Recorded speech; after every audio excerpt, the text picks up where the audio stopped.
Goblin Slayer begins with a woman named AniKing, who is a priest visiting the Adventure Guild. There Ana met a female supervisor named Yuketsuki Ju to register as a healer. Then came a man named Kenshi, who invited Ana to join as his partner to eradicate the goblins that attacked the village. Unfortunately, they underestimate the goblins, because in their minds, goblins are just small weak creatures. Without them knowing that goblins are actually cruel creatures, they often take women as prisoners to become their slaves and use them for their lusts. After that, the adventurers went to the goblin lair to attack them. But when they got there, hundreds of goblins attacked them viciously, so they could easily be defeated by the goblins.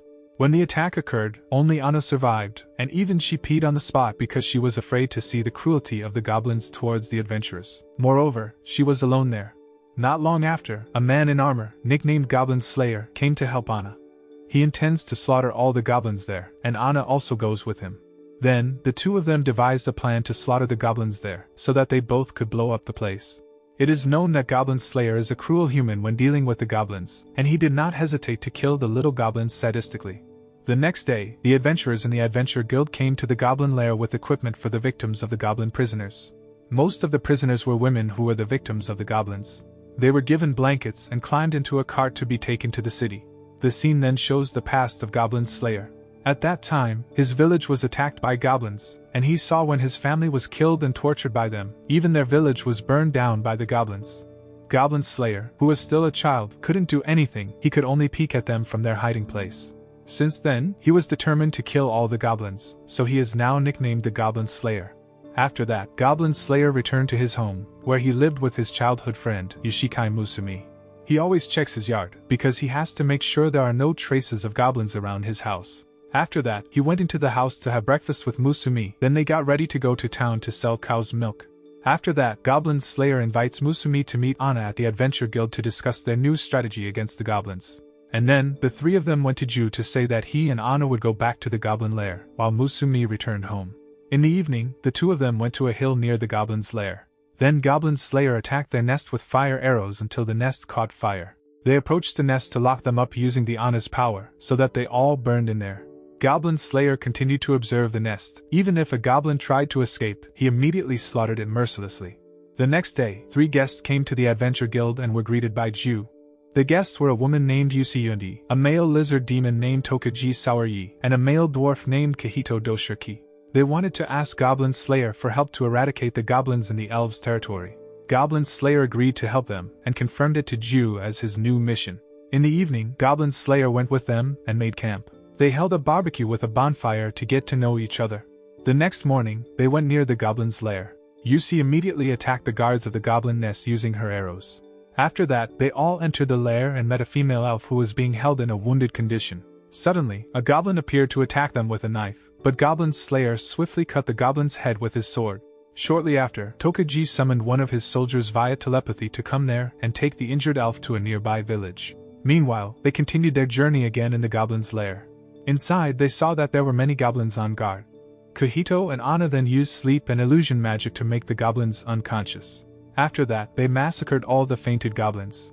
Not long after that, a giant ogre guarding the goblin nest appeared. Goblin Slayer immediately attacked it until it was blown away. Ana also gave a healing potion to Goblin Slayer so he could get up again and attack the ogre with his magic. The ogre was seriously injured by the cruel attack of the Goblin Slayer and was killed. Finally, they all returned to the city to rest. After that incident, Yusi seemed to like Goblin Slayer because he was very brave and reliable. It turns out that in the Adventure Guild, Ju also likes Goblin Slayer. Even Musumi also liked Goblin Slayer because they had grown up together in that house. In the morning, Goblin Slayer came to the Adventurers Guild. Ju said that there was a sword priest named Tsurugi no Otome, who asked for Goblin Slayer's help to eradicate the goblins in the Water City. The adventurers then left for the Water City to meet Otome. Arriving there, Otome said that a goblin had attacked the women in the city, and she suspected that the goblins had made a nest under the Water City. Knowing the information, they immediately headed to the water canal to check the situation there. It turned out that Otome's guess was right, the waterway was inhabited by hundreds of goblins. Not only that, there also appeared an army of goblins who had just arrived using a ship. The adventurers then attacked the goblins and won. After the goblins in the front were killed, a giant crocodile appeared that immediately chased them. Goblin Slayer tried to lure the crocodile into a deeper channel to meet the other goblins. As a result, the crocodile attacked the goblins in the water, while they saw it from above. At that time, Goblin Slayer thought that someone was leading them to build a nest under the city. The next day, they returned again to explore the waterways. Goblin Slayer brought a canary to detect the presence of poison, because usually, goblins attack their enemies using poison. While they were browsing the channel, they saw a room and they checked. Unbeknownst to them, it turned out that the room was a trap set by the goblins, so they were trapped in there. Then, the goblins put poison gas into the room, but with the power of Anna, the gas was successfully neutralized. Soon the goblins broke through the room and were led by the goblin champion in the form of a monster.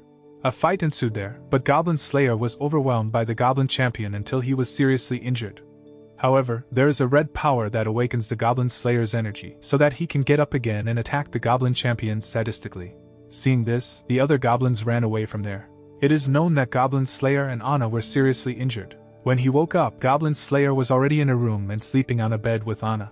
It turned out that they were both healed through the ritual of doing it with the holy girl, Anna, so that his strength could be restored. Otom in the room also told Goblin Slayer that she was no longer holy because she had been captured by the goblins 10 years ago. Even though Otom had defeated the demon lord, but she was very frightened by the goblins' cruelty towards women. After that, they all gathered again and ate together. Then, Goblin Slayer and Anna went to a blacksmith's place to repair his sword. As the two of them were on their way home, they met two other adventurers, a woman named Meijo, and a man named Yaritsuki. It turned out that Meijo and Yaritsuki had brought a sack of dry flour that Goblin Slayer ordered to fight the goblins. The adventurers went back through the underground channel of the water city and met the one-eyed monster. Goblin Slayer attacked the monster using dry flour, causing a tremendous explosion. As they explored the channel deeper, they came across a portal mirror. They assumed that all the goblins came to the channel through it, and soon after, hundreds of goblins were ready to attack them. Long story short, they managed to defeat all the goblins by breaking down the waterways so that they were killed by falling building debris. Meanwhile, the adventurers managed to survive because they were hiding under the portal. In the evening, Goblin Slayer meets Otom in the park. She asked him to stay by her side so that she always felt safe from the goblins. But Goblin Slayer refused and said he would come anytime if there was a new mission to eradicate the goblins in the city. Afterward, the adventurers returned to the city while Goblin Slayer returned to his home on a farm. The next day, Goblin Slayer found many goblin footprints around his house.